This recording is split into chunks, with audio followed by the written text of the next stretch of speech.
성경을 이렇게 읽어보면은 하나의 고리가 있는 걸 발견하게 됩니다.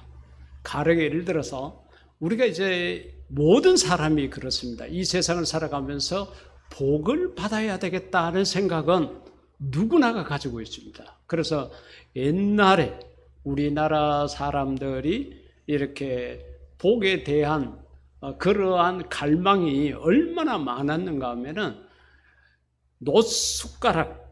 숟가락에도 보면은 한문으로 복자를 써놓은 게 있고, 벽에 밤에 잘 때 베개 목을 베고 자는 베개도 보면은 양가에, 그리고 때로는 나무로 만든 밥상 다리에도 보면은 한문으로 복을 써놓은 것들을 볼 수가 있었습니다. 사람이 되어서 이 세상을 살아가면서 복을 바라고 원하고 희망하는 것은 절대 죄가 아닙니다. 그렇기 때문에 여러분들도 이 세상을 살아갈 때에 하나님에게, 하나님 저에게 복을 좀 주십시오, 여러분 기도하십시오. 어떤 사람들은 하나님하고 복 달라고 기도하는 게 기복사상이다 그러는데 아니에요.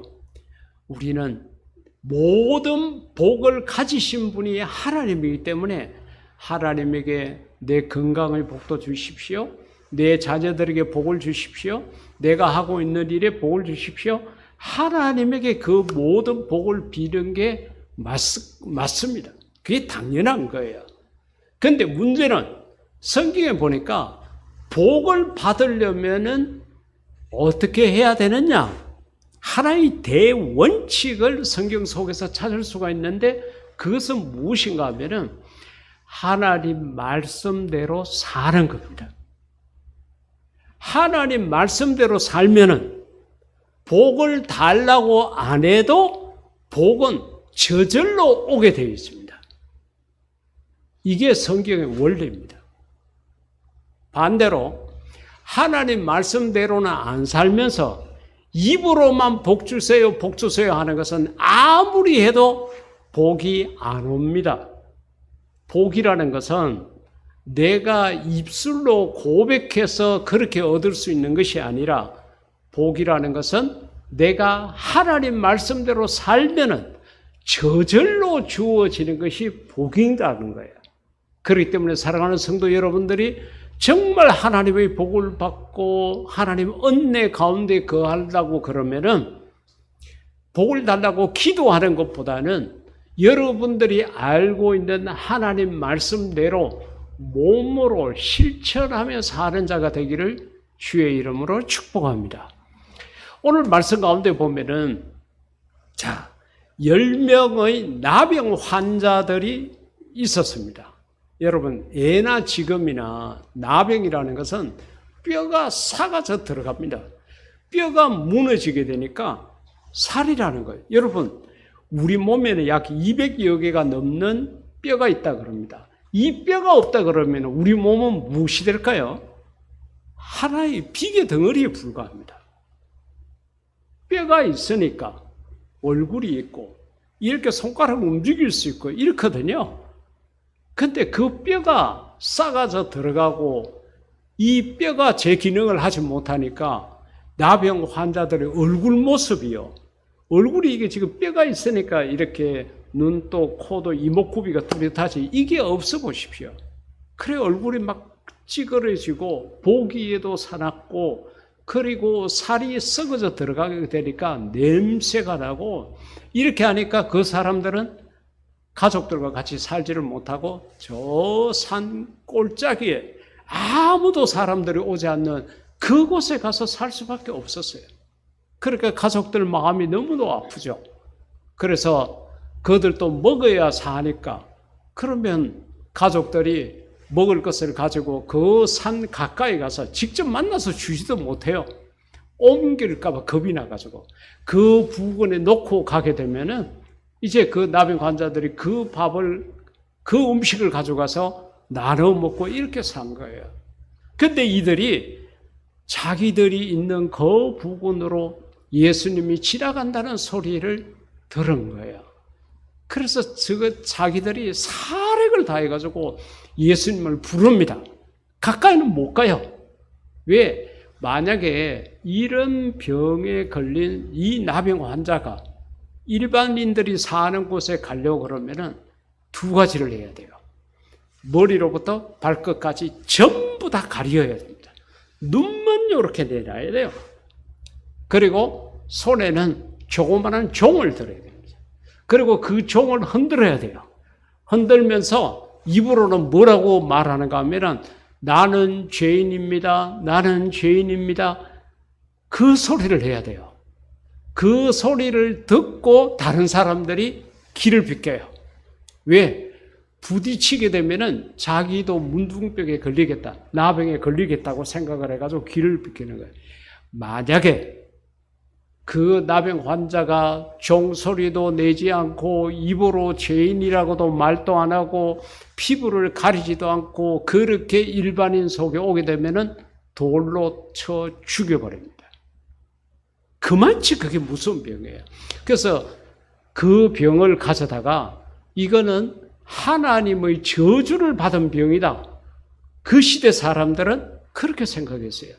우리나라도 어떻게 했습니까? 이런 나병 환자들을 저 소록도라는 곳에, 그곳에 그 섬에서 집단적으로 생활하도록 그렇게 하지 않았어요. 그것이 무서운 병입니다. 근데 그 소리를 듣고 예수님께서 말씀을 하십니다. 저기 가라고. 거기 가서 물에 가서 씻으라고 이야기를 합니다. 그 이야기를 듣고 10명이 갔습니다. 가서 씻으니까 세상에 어린아이 살처럼 보하게 다 치료된 거예요. 예수님의 말씀에 순종하면은 이런 기적이 나타날 수가 있습니다. 그러니까 얼마나 기쁘겠어요?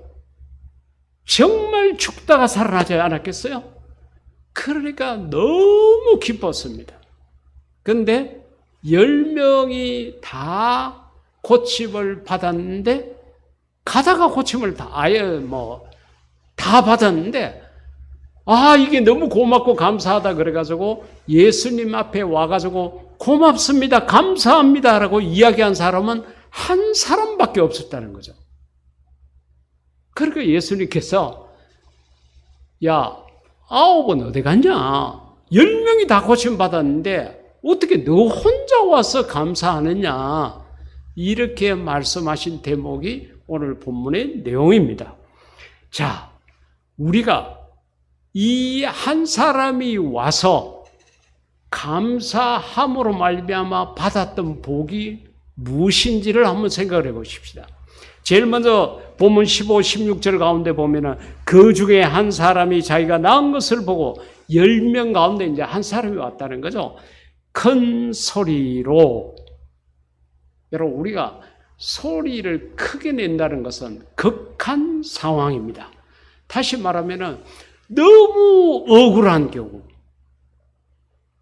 반대로 너무 기쁜 두 개의 극한 상황 속에 그렇습니다. 1950년 오늘과 같은 주일날 새벽에 북한군이 우리 남한을 침공해서 들어왔습니다. 정말로 엄청나게 많은 사람들이 죽고 3년 동안의 전쟁 기간 동안에 정말 전 세계 유엔 참전국들이 그렇게 힘든 상황을 견디면서 전쟁을 치르고 해서 오늘날 이 땅에 이 모양이라도 남게 되었습니다. 그때 자식을 잃고 부모를 잃었던 우리 국민들,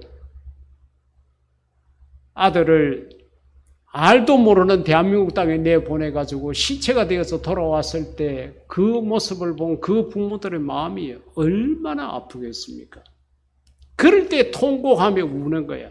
그럴 때 큰 소리로 하는 거야. 반대로 오늘 이 본문 속에 나타나 있는 이 나병 환자처럼 고칠 수 없는 병이었는데 이제는 죽을 날만 기다렸는데 이게 고침받았으니까 얼마나 기뻤겠습니까? 그래서 그 기쁨을 큰 소리로 예수님에게 와서 그 소리의 내용은 뭔가 하면은 하나님께 영광을 돌렸다는 거죠. 하나님 감사합니다라는 거예요. 할렐루야라고 이야기했겠죠. 얼마나 그게 감사했겠어요. 아무리 이때까지 그 병을 고치기 위해서 본인은 물론이고 가족들, 주변 사람들, 수많은 의사들이 많은 노력을 했지만은 고칠 수 없어서 절망과 좌절 속에 이제는 죽을 날만 기다릴 수밖에 없었는데 그 병이 고침받았으니까 얼마나 기뻤겠어요. 그래서 큰 소리로 하나님께 영광을 돌렸다는 거죠. 이 기쁨이 오늘 저와 여러분 속에 있기를 주의 이름으로 축복합니다. 저와 여러분들도 죽다가 살아났잖아요. 예수님을 안 믿었으면 우린 다 지옥 갈 수밖에 없었는데 예수님을 믿어서 내가 영생을 얻어 구원받게 되었으니까 우리가 죽을 뻔했는데 살게 되었으니까 얼마나 기뻐요. 근데 이게 우리가 실감을 잘 못해요. 너무 이 기쁨의 사이즈가 크다 보니까 그냥 눈만 껌뻑거리고 성경에 보니까 그렇지 이렇게 생각하고 실제적으로 마음의 기쁨을 안 가지는 거예요. 생각 같아서는 지옥 결학을 한 번쯤 딱 하고 오면 정신이 버뜩 들어가지고 이야 정말 내가 죽을 뻔했네 이래 생각을 하고 감사할지 몰라도 사람들이 여기에 대해서 실감을 못해요. 자, 오늘 이 나병 환자는 그렇게 기쁜 마음으로 왔습니다. 기쁜 마음으로 와서 예수의 발 아래 엎드려 그렇죠. 넙죽 엎드린 거예요. 왜? 너무 감사하니까. 너무 감사하니까. 야, 죽을 내 병을 고쳐주셨다. 너무 감사하니까 넙죽 엎드린 거예요. 엎드려서 감사하니 감사를 했다는 거죠. 너무 고맙습니다. 너무 감사합니다. 내 살이 썩어져 들어갔는데 이렇게 어린아이의 피부와 같이 이렇게 됐습니다. 너무 고맙습니다. 이렇게 감사하니 그의 신분을 이 누가가 밝힙니다. 이스라엘 사람이 아니고 여기 나타나 있는 사마리아 사람이라. 사마리아 사람이라는 것은 1910년에 일본이 우리나라를 빼앗아가지고 45년 해방이 될 때까지 우리나라를 침탈했다고 그러잖아요. 그들이 우리 땅을 지배하고 통솔할 때에 한국인들을 많이 이용을 했죠. 그래서 한국 신부는 혈육은 한국 사람인데 하는 짓은 일본 사람과 같은 짓을 한 거예요. 그래서 우리는 그들을 매국노라고도 이야기합니다. 일제시대 때에 일본 사람의 앞제비 노릇을 했다 이렇게도 말을 합니다. 그것처럼 사마리아 사람들은 그들이 이스라엘의 역사 속에서 포로로 다른 나라에 붙잡혀 갔을 때에 그 나라 사람들하고 결혼을 하고 살고 어떻게 보면은 이스라엘이라는 그 순수 혈통을 더럽혔던 자입니다. 그때 이제 해방이 돼서 돌아왔어요. 돌아오게 되니까 이스라엘 사람들이 봤을 때 저것들은 매국노와 같은 거고 영적으로 더러운 인간들이고 혼혈족이고 뭐 이렇게 돼가지고 이 사람들하고 같이 안 사는 거예요. 그러다 보니까 이 사람들은 한 곳에 모여서 살게 되었는데 그들을 사마리아인이라 그러거든요. 그래서 이스라엘 사람들은 이 사마리아 사람들을 이것들은 지옥의 불쏘시개감으로 생각했습니다. 사람이 짐승을 만나서 짐승을 죽이는 일은 잘한 일이요. 사마리아 사람을 죽이는 일은 더 잘한 일이다. 이러한 이야기가 있을 만큼 사마리아 사람을 무시하고 경멸하고 저주했던 비난했던 그러한 사람들이었습니다. 그런데 누가가 이 사실을 기록을 하면서 이 사람의 신분을 밝힙니다. 이 사람의 신분은 사마리아 사람이다. 그러니까 사마리아 사람 중에 이렇게 착한 사람이 있다. 우리가 이 사람들을 무시하면 안 된다. 과거에 잘못한 것은 잘못한 것으로 우리가 받아주고 우리와 같은 형제로 생각해야 된다. 이런 마음이 누가의 마음속에 있었던 거죠. 하여튼 그런 상황이 되었습니다. 그러니까 이 돌아온 한 사람의 마음에는 기쁨이 있었던 거예요. 잠언 17장 22절에 이 기쁨의 가치성에 대해서 말하기를 마음의 즐거움은 양약이라도, 양약, 좋은 약이라는 거죠. 예. 마음의 즐거움, 즐겁다는 것이 기쁘지 않습니까?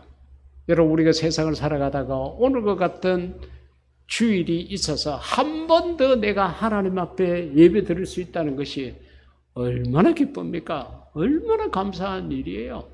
이 자리에 오고 싶어도 건강이 허락되지 않아서 못 오는 사람이었고, 있는가 하면은 믿음이 없어서 예배의 자리에 함께하지 못하는 자들이 정말 많이 있는데, 그래도 우리가 내 두 눈으로 볼 수 있고 내 두 다리로 걸을 수 있어, 내 정신이 맑아서 교회가 어디 있다는 것도 알고 예배 시간이 몇 시인지도 알고 이렇게 와서 예배 드릴 수 있다는 게 얼마나 기쁘고 감사한 일인지 모릅니다. 그런 마음의 즐거움은 양약이 된다. 근데 반대로 심령의 근심은, 마음속에 걱정하는 것은 뼈를 마르게 한다고.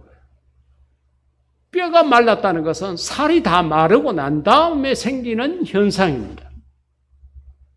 여러분, 세상을 살아오다가 걱정, 근심, 염려, 불안, 고통, 시련, 눈물, 한숨 이런 거 다 맛보지 않았어요? 그때 우리의 마음이 어떠했는지를 생각해 보면은 이 잠언 17장 22절 말씀이 쉽게 이해가 될 것입니다.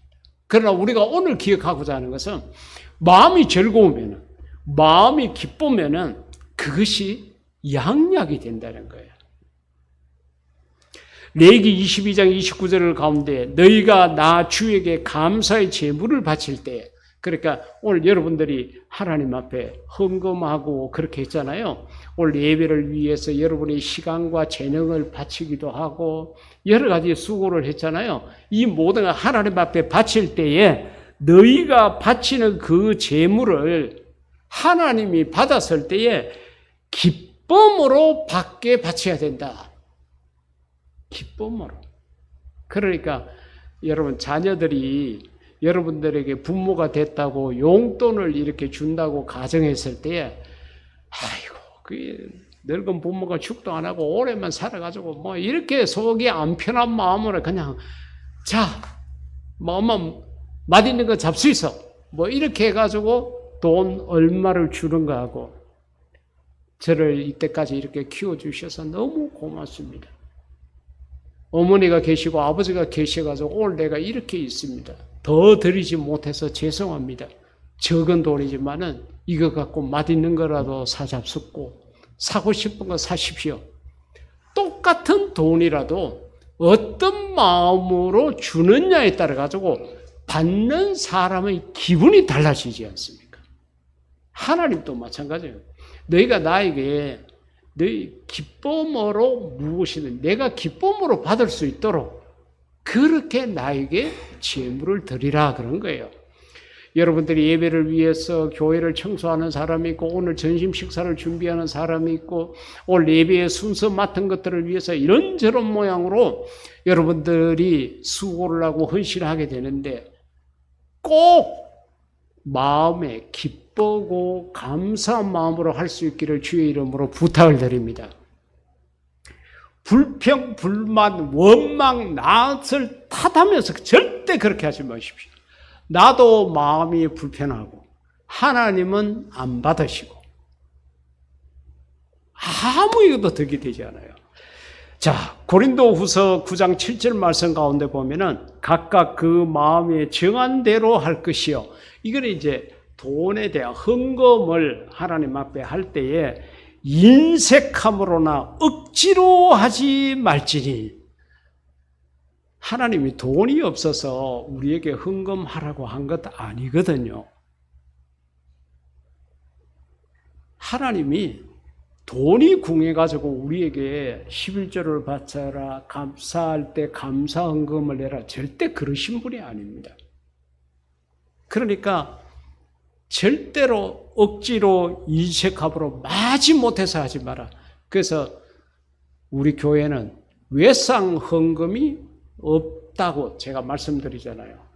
그걸 갖다가 작정 헌금이라 그러죠. 자, 우리 교회를 새로 짓는데 장로님들 얼마 내겠습니까? 권사님들 얼마 내겠습니까?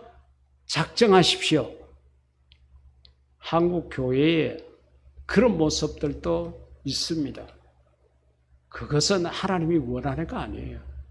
지금 내가 가진 것 중에 내가 기쁨으로 드릴 수 있을 만큼 드리면 되는 거지. 무슨 적금을 붓듯이 외상을 갚듯이 그렇게 뭐 한 달에 얼마씩 이렇게 갖고 하는 거, 그것은 절대 하나님이 원하시는 게 아니에요. 여러분, 절대로 신앙생활하면서 교회 생활하면서 작정헌금이라는 것 하지 마십시오. 그거는 하나님께서 원하시는 헌금이 아니에요. 그냥 지금 내 형편과 처지 속에 기쁨과 즐거움으로 드려야 된다는 거예요. 그렇기 때문에 인색함이나 억지로 하지 말지니 하나님은 즐겨내는 자를, 기쁜 마음으로 내는 자를 사랑하시느니라. 할렐루야. 여러분, 절대로 직장 일도 그렇고요, 집안 일도 그렇고 모든 일이 그러면 더 좋겠지만은 특히 하나님 앞에 드리는 것은 여러분이 시간을 내든 재능을 들이든 무엇을 하든 간에 인색함이나 억지로 하지 마십시오. 기쁨으로 하십시오. 감사함으로 하십시오. 그럴 때 그걸 하나님이 받으시고 하나님께서 그 기뻐하는 마음을 보고 더 복을 주신다는 거예요. 우리가 하나님 앞에 어떤 모습으로 살아가야 될 거냐. 오늘 이 한 사람이 와서 기쁨으로 감사했던 것처럼 우리도 그렇게 해야 된다는 거예요. 그렇기 때문에 지금까지도 그렇게 하려고 노력을 하셨겠지만은 하나님께서 오늘 이 말씀을 주셨으니까 이 말씀 이후에 여러분들이 무엇을 하든지 간에 기쁘고 즐겁고 감사한 마음으로 하는 자가 되기를 주의 이름으로 부탁을 드립니다. 여러분, 시중에 가면은 노만 카선스라는 사람이 썼는 책, 질병의 해부라는 제목을 가진 책이 있습니다. 이 책을 썼는 이 저자가 노만 카선스라는 사람은 미국 사람인데 러시아에 출장을 갔다 와서 병에 걸렸어요. 어떤 병에 걸렸는가 하면은 뼈와 뼈 사이에 염증이 생겨가지고 통증이 심해가지고 손가락을 하라고 움직일 수도 없는 거예요. 손가락을 움직일 수 없으니까 걷는 것도 못하고 그냥 가만히 누워만 있어야 되는 거예요. 그럼 사람이 가만히 누워있게 되면 어떻게 되겠어요? 죽는 것은 시간 문제죠. 그래서 그가 그렇게 병석에 누워있으면서 어떤 사람이 썼는 책을 읽어봤는데 조금 전에 제가 잠언서를 소개해 드리면서 마음의 즐거움은 양약이라고 그렇게 해놓은 그 구절을 읽었습니다. 그래서 자기가 내가 마음에 기쁜 게 지금 시한부 인생과도 같은데 내가 이 병석에 누워가지고 기쁨으로 할 수 있는 게 뭐가 있느냐 생각을 해보니까 웃는 것밖에 없더래요. 병원에 누워가지고 통증 때문에 손가락 하나 움직일 수 없는데 내가 할 수 있는 것은 웃음밖에 없다고 생각해가지고 때로는 자기의 신세를 한탄하면서 너털 웃음을 웃기도 하고 억지로 웃기도 하고 그렇게 했는데 세상에 일주일 정도 지났는데 손가락을 움직이기 시작을 했어요. 손가락을 움직이는데 통증이 없더래요. 그렇게 해서 자기 간병을 하는 아내에게 내가 이렇게 손가락이 나았다고 그러면서 막 손가락을 움직이면서 보이고 그렇게 하니까 어떻게 해서 당신이 그렇게 됐냐고. 사용하는 약은 똑같고 변화가 없었는데 딱 하나 내가 한 게 있는데 웃는 것을 했다고 그래요. 그 웃음의 효과인 모양이다 이렇게 생각을 하고 계속적으로 웃기를 시작을 했는데 50대에 병들어 누웠는데 곧 죽는다고 그랬는데 70이 넘어서까지 살았다는 거예요.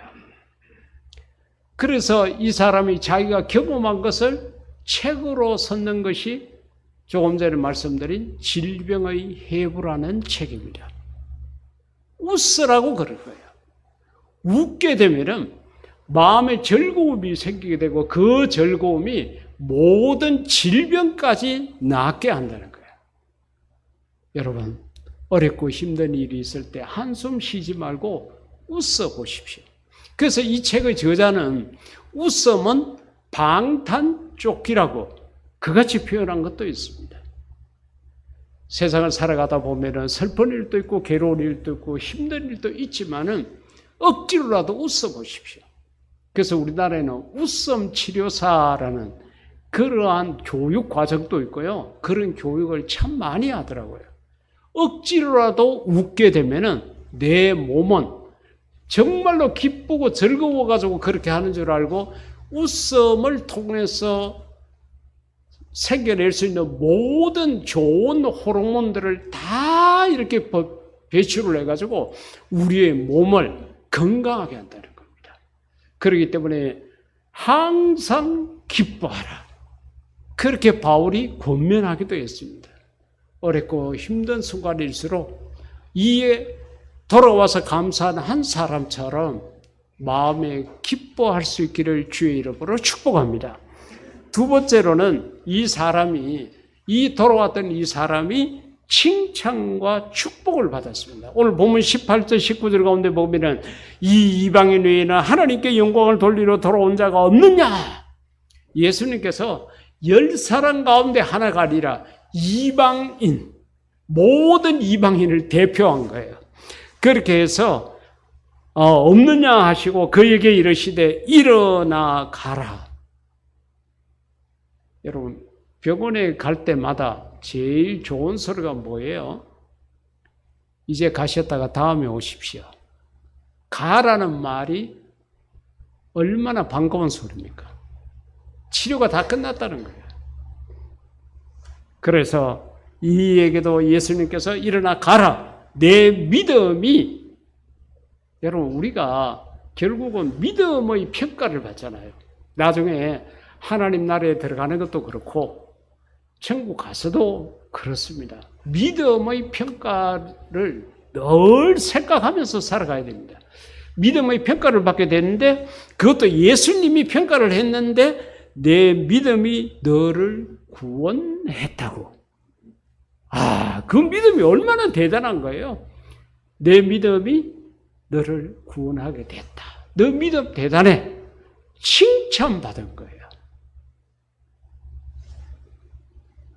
로마서 14장 18절에 이로써 그리스도를 섬기는 자는 하나님을 기쁘시게 하며, 그러니까 신자는, 여러분, 교인은 아직까지 마음에 믿음이 없이 교회만 오고 가고 하는 그런 사람입니다.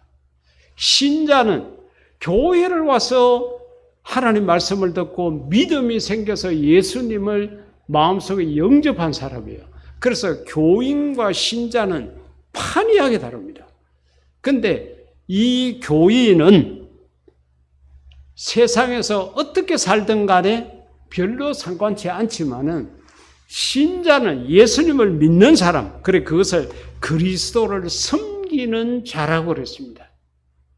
예수님을 섬기는 자는 첫째는 하나님을 기쁘게 해야 된다는 거예요. 내 말과 내 행동과 내 생각과 모든 것을 기쁘게 하고, 두 번째로는 사람에게도 칭찬을 받느니라.